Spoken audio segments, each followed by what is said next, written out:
नमस्कार, हितगुज या कार्यक्रमामध्ये आपलं स्वागत. मी प्रशांत सोनार. हितगुजच्या माध्यमातून आपण चर्चा करत असतो ती नेहमी विविध प्रकारच्या आजारांची, त्यावरच्या उपचारांची, त्याचबरोबर प्रतिबंधात्मक असे कोणते इलाज आहेत जे केल्याने आपल्याला तो आजार होणार नाही याविषयी आपण चर्चा करत असतो. आणि अशाच एका आजारासंदर्भात किंवा वेगवेगळे आजार असतात जे विशेषतः लहान मुलांना झालेले असतात आणि त्याच्यासाठी त्यांच्यावर उपचार करणं खूप आवश्यक असतं. कधी ते ICU मध्ये देखील करणं तितकंच गरजेचं असतं. तर अशाच विषयाचे तज्ज्ञ असलेल्या डॉक्टर विनायक पत्की यांच्याकडून आज आपण मार्गदर्शन घेणार आहोत. सर, कार्यक्रमामध्ये आपलं स्वागत. नमस्कार. नमस्कार. डॉक्टर विनायक पत्की हे स्वतः MBBS, DNB, FCCP, FIAP, FCCM USA मधून, FICCM, FRCPCH UK मधून आणि FESOI हे झालेले आहेत. DNB बालरोग तज्ज्ञ आहेत. ते वनलेस हॉस्पिटल मिरज मध्ये 1999 साली त्यांनी सुरुवात केलेली आहे. Fellow of college of chest physician of India, त्याचबरोबर इंडियन अकादमी ऑफ पीडियाट्रिक्सचे फेलोशिप 2018 साली त्यांना मिळालेली आहे. American college of critical care आणि इंडियन कॉलेज ऑफ क्रिटिकल केअरची फेलोशिप देखील त्यांनी मिळवलेली आहे. Royal college of paediatric and child health UK मधून त्यांनी फेलोशिप घेतलेली आहे. त्याचबरोबर ECMO सोसायटी ऑफ इंडियाची फेलोशिप देखील त्यांनी नुकतीच 2022 साली घेतलेली आहे. डॉक्टर विनायक पत्की हे सध्या उशक्काल अभिनव मल्टी सुपर स्पेशालिटी हॉस्पिटल जे सांगलीमध्ये आहे तिथे बालरोग आणि नवजात अतिदक्षता सेवा आणि ECMO प्रोग्रामचे संचालक आहेत. तसेच बालरोग आणि नवजात शिशु विभाग प्रमुख देखील आहेत.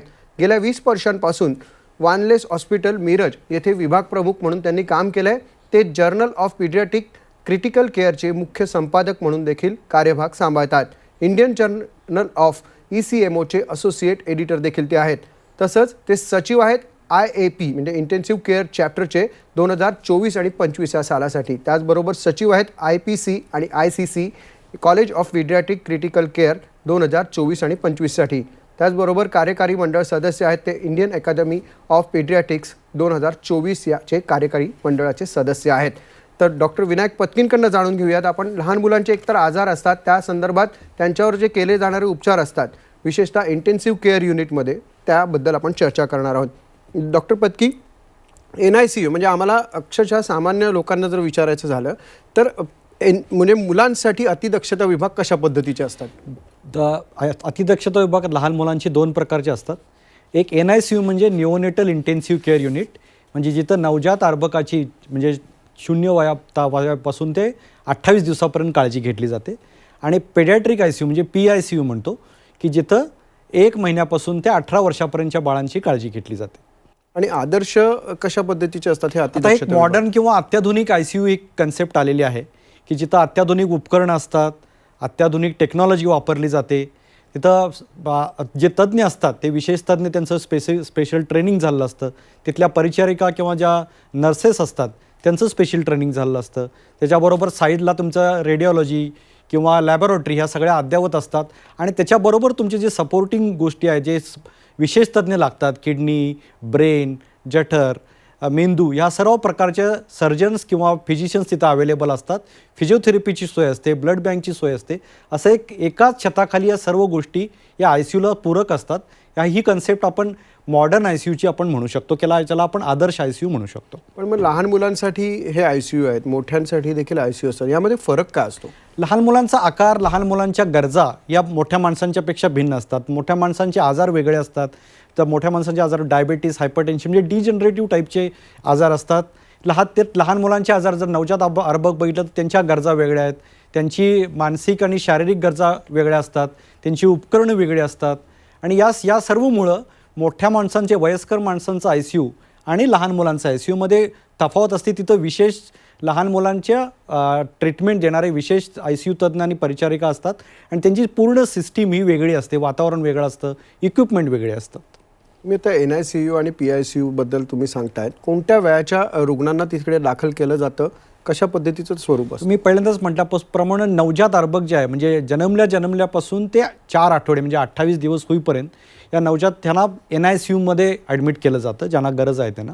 आणि 1 महिन्यानंतर ते 18 वर्षापर्यंत या मुलांना मोठ्या मोठ्या मुलांच्या ICUमध्ये म्हणजे पेडियाट्रिक ICUमध्ये ॲडमिट केलं जातात. कुठल्या मुलांना येतं गरज पडते तर लहान मुलांचे जर नवजात अर्भक जर घेतलं की ज्यांना धाप लागलेली आहे, कमी दिवसाचे आहेत, एकदम कमी वजनाचे आहेत, ज्यांना आपण प्रीटर्म म्हणतो, ज्यांनी पोटात आईच्या पोटातच संडास केला त्याला मेकोनियम ॲस्पिरेशन म्हणतो, किंवा बाळ गुदमरलेलं आहे, बाळ थंड पडलेलं आहे, कावीळ वाढलेली आहे, जंतुदोष झाले आहेत, अशा मुलांना युजली NICUमध्ये ॲडमिट केलं जातं. आणि मोठी मुलं ज्यांना श्वसनाचा त्रास आहे, धाप लागलेली आहे, झटके आलेले आहेत, रुटीन ट्रीटमेंट बालरोग तज्ज्ञांच्याकडे देऊन पण ती मुलं बरी होत नाहीत, अशा मुलांना, अपघाताची मुलं आहेत, अशा मुलांना आपण पेडियाट्रिक ICUमध्ये ॲडमिट करत असतो. आणि ह्या काळ किती असतो NICUमध्ये ॲडमिट करायचा? NICUमध्ये काळ ज्या बाळाचं कारण, ज्या कारणासाठी ते ॲडमिट केलं आहे त्या कारणावर अवलंबून असतं. समजा एखादं बाळ 28 आठवड्याचं किंवा 30 आठवड्याचं जन्मलेलं आहे तर त्याला साधारणपणे 6 ते 8 आठवड्याचा कालावधी लागू शकतो. जे बाळ 37 आठवडे म्हणजे पूर्ण झालं आहे पण त्याला जंतुदोष आहे, धाप लागली आहे, कारण वेगळं आहे, त्यांना साधारणपणे 1-2 आठवड्याचा कालावधी लागू शकतो. कालावधी लागण्याचं जे प्रमाण आहे ते त्या आजाराच्या स्वरूपावर अवलंबून आहे, त्याची तीव्रतेवर अवलंबून आहे आणि त्याला देण्यात आलेले पूर्वीचे उपचार आणि सध्याच्या ICUमध्ये असलेले उपचार याच्यावर त्याचं जो स्टे म्हणतो आपण ICUचा तो ठरत असतो. पण साधारणतः NICUमध्ये असलेली जी बाळं असतात आणि नॉर्मल पद्धतीने वाढणारी बाळं यांच्यामध्ये काही तफावत असते का, की काही वेगळे ट्रीटमेंट केल्यामुळे त्यांच्या बौद्धिक क्षमतेवरती किंवा इतर गोष्टींवरती परिणाम होतो? हो, बरोबर आहे. हा प्रश्न बऱ्याच जणांच्या मनात असतो जेव्हा आम्ही NICUमध्ये ट्रीटमेंट सुरू करतो त्यांची, की एक 30 आठवड्याचं बाळ आहे, 1 किलो 708 ग्रॅमचं, ते बाळ माझं बरं होईल का? पण आत्ताच्या मॉडर्न कन्सेप्टप्रमाणे मी जे आत्ता NICUची जी कन्सेप्ट सांगितली किंवा आत्ताच्या आधुनिक उपचार, अत्याधुनिक विशेष तज्ज्ञ आणि ओव्हरऑल उपचार प्रणालीमध्ये जर फरक बघत गेलो आपण तर त्यांच्यामध्ये भरपूर सुधारणा झाली आहे. ती मुलं नॉर्मल आयुष्य इतर मुलांच्या प्रमाणे जाऊ शकतात, पण त्यांना तेवढा कालावधी द्यायला लागतो आपण. आणि जर आता उदाहरण घेतलं तर सर आयझॅक न्यूटन आहेत, विन्स्टन चर्चिल आहेत किंवा टॉम क्रूज, ही जी आता जगप्रसिद्ध व्यक्ती आहेत ह्यासुद्धा एकदम कमी दिवसाच्या आणि कमी वजनाच्या होत्या. आम्ही जेव्हा पेरेंट्सना सांगतो की हे सुद्धा जर नॉर्मल एवढे फेमस होऊ शकतात तर तुमची बाळं जर व्यवस्थित उपचार तज्ज्ञांच्याकडे घेतले तर ही बाळं नॉर्मल आयुष्य जगू शकतात. म्हणजे तुम्ही उदाहरणं दिल्यामुळे बऱ्याच प्रेक्षकांना दिलासा देखील मिळाला असेल, म्हणजे जेणेकरून गैरसमज दूर झाले. हो, एकदम.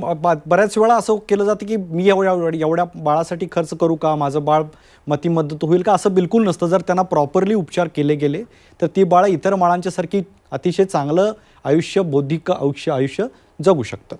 आता तुम्ही खर्चाचा उल्लेख केला तर बऱ्याच वेळा असं असतं की चांगली ट्रीटमेंट, महागडी ट्रीटमेंट असं कन्सिडर केलं जातं. तर काय खर्चाच्या बद्दल म्हणाल तर आता रुटीन ICUमधचे रेट्स जवळपास टायर 2 किंवा टायर 3 सिटीमध्ये बघितल्या तर जवळपास 5,000 ते 7,000 रुपये बेसिक खर्च सुरू होतो. पण जेवढा रुग्ण जास्त सिरियस असतो, जेवढ्या रुग्णाला जास्त प्रकारची इंटेन्सिव्ह ट्रीटमेंट लागते, म्हणजे कृत्रिम श्वासोच्छ्वासाचं मशीन लागलं किंवा आणि प्रकारचे मॉनिटर्स लागलेत, वेगवेगळे प्रकारची इंजेक्शन्स असतात, वेगवेगळ्या प्रकारच्या महाग तपासण्या असतात, त्यामुळे तो खर्च वाढत जातो. पण एक लक्षात ठेवलं पाहिजे की हा जो खर्च आहे तो आपण बाळाला एक नवीन जीवदान देण्यासाठी करत असतो. त्यामुळे त्या जीवाचं मोल नाही आहे. त्यामुळे जर तो खर्च बघितला आणि जर त्याचं बाळाचं आयुष्य जर पूर्ववत होत असेल तर तो खर्च नगण्य आहे. पण ओव्हरऑल जर बघत गेलं तर बऱ्याच सुविधामुळे हा खर्चसुद्धा आपण बऱ्याच प्रमाणात कॉम्प्रिहेन्सिव्ह ट्रीटमेंट आटोक्यात ठेवू शकतो. साधारणपणे कोणती लक्षणं आढळली की त्यांना ICUमध्ये ॲडमिटच करावं लागतं, असं काय असतं? हो, पालकांनी 2-3 आता पहिला आपण लहान एकदम नवजात अर्भकांच्या बद्दल बघू, जे एकदम कमी दिवसाचं आहे, कमी वजनाचं, त्याला तुमचे स्त्रीरोग तज्ज्ञ जिथं डिलिव्हरी झाली तेच सांगतात की तुम्हाला ICUत नेण्याची गरज आहे. पण नॉर्मल डिलिव्हरी झाली आहे, बाळ रडलेलं नाही आहे किंवा बाळ कणाला लागलं आहे, बाळ दूध घेत नाही आहे, जास्त झोपा लागलं आहे किंवा झटके आल्यासारखं करतंय, कावीळ झाले आहे, या साधारणपणे या मुलांना नवजात NICUमध्ये ॲडमिट करावं लागतं. आणि जी मोठी मुलं आहेत की ज्यांना धाप लागला आहे, खोकला सर्दी होतं, त्यानंतर बाळ निपचिप पडते, खोकला जास्त आला आहे, ऑक्सिजनचं प्रमाण कमी पडायला लागलं आहे, जास्त झोपा लागलं आहे किंवा झटके यायला लागलेत, अशा मुलांना युजली ICUची गरज भासते. तर अशावेळी जे जवळचे जे बालरोग तज्ज्ञ आहेत त्यांच्याकडे युजली आपण पालक घेऊन जातात किंवा डायरेक्ट मोठ्या ICUमध्ये पण जवळ असेल तर येऊ शकतात. आणि बालरोग तज्ज्ञ किंवा स्त्रीरोग तज्ज्ञ नंतर या मुलांना मोठ्या ICUमध्ये शिफ्ट करत इनिशियल त्यांचं स्टेबिलायझेशन केलं की मग ते घेऊन येऊ शकतात. पण म्हणजे थोडक्यात रोल कशा पद्धतीचा असतो बालरोग तज्ज्ञ आणि प्रसूती तज्ज्ञांचा? प्रसूती तज्ज्ञांना माहीत असतं की हे बाळ, ही डिलिव्हरी जी आहे आईची, हे बाळ नवजात अर्भक एक 800 ग्रॅमचं होणार आहे किंवा लवकर होणार आहे, त्याचं त्यांना वजन माहीत असतं, किती दिवसात होणार आहे, आईच्या सगळ्या कॉम्प्लिकेशन्स माहीत असतात. अशा वेळा ते आमच्याशी संवाद साधतात, आमच्याशी समन्वय साधून ते आम्हाला ते आई आणि बाळ एकत्रच आमच्याकडं पाठवलं जातं, की जिथं मॅटर्नल आणि चाइल्ड हेल्थ म्हणतो की अशा ठिकाणी पाठवलं जातं. किंवा जर समजा डिलिव्हरी झाली आणि काही त्यांना अशा जे मी मगाशी जी काही लक्षणं सांगितली, तर ती लक्षणं जर आढळली त्यांना, तर ते आमच्याशी समन्वय साधून आमची ट्रान्सपोर्ट टीम जाऊन अशा बाळांना रिसीव्ह करू शकते. बालरोग तज्ज्ञांच्या बाबतीत सांगायचं तर मोस्ट ऑफ जी मुलं असतात ती त्यांच्याकडं युजली जातात आणि ती कारणं शोधून त्यांच्यातले त्यांना इनिशियल ट्रीटमेंट त्यांची करून मग ते आमच्याशी समन्वय साधून आमच्याकडं ते पाठवू शकतात. त्यामुळं बालरोग तज्ज्ञांचा आणि प्रसूती तज्ज्ञांचा मोठा रोल, बाळाला चांगली केअर देण्यामागं ICUच्या मागं मोठा रोल आहे त्यांचा. नक्कीच. डॉक्टरांच्या सल्ल्यानेच ही पुढच्या उपचार पद्धती होते, पण विशेषतः म्हणजे पालकांना निवडायचं असेल की बाबा कशा पद्धतीचं ICU किंवा निवडावं, तर काय कोणते निकष पाहावे लागतात? पालकांनी निवडायचं असेल तर आपल्या जवळचं पहिला ICU निवडलं पाहिजे की जिथं सर्व सुविधा आहेत, जिथं योग्य मार्गदर्शन आणि अनुभवी ICU स्पेशालिस्ट आहेत किंवा निओनेटॉलॉजिस्ट आहेत, तिथं सपोर्टिव्हर म्हणजे रेडिओलॉजी, MRI, CT स्कॅनसारख्या तपासण्या आहेत, लॅबोरेटरी आहे, जिथं ज्या हॉस्पिटलचं रेप्युटेशन आहे, जिथं हॉस्पिटलचे डॉक्टर्स आत्तापर्यंत त्यांनी चांगले रिझल्ट्स दिलेले आहेत आणि पालकांची सुद्धा जिथं काळजी घेतली जाते, त्यांना समुपदेशन दिलं जातं, त्यांना मानसिक आधार दिला जातो आणि हे सर्व एका छताखाली जिथं आहे.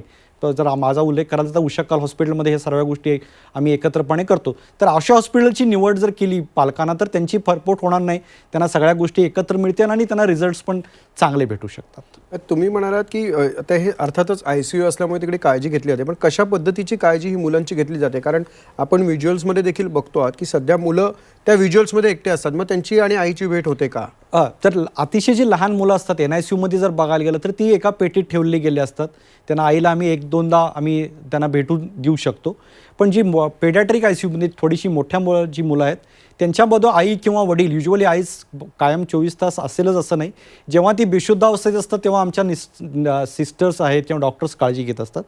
पण ते नसताना ते आई जेव्हा ती शुद्धीवर येतात किंवा रडायला लागतात तर त्यांना भावनिक आधार हा फार महत्त्वाचा असतो. आणि तुम्ही पहिल्यांदा विचारलं की वयस्कर ICU आणि छोट्या बाळांचा ICU यामध्ये हा सर्वात महत्त्वाचा प्रश्न आहे की आईचं प्रेझेन्स, आईचा त्याच्याजवळचा जे सहवास आहे तो त्या बाळांना लवकर बरं करतो. त्यामुळे हा सगळ्यात मोठा फरक आहे आणि तिची गरज पण आहे. नक्कीच.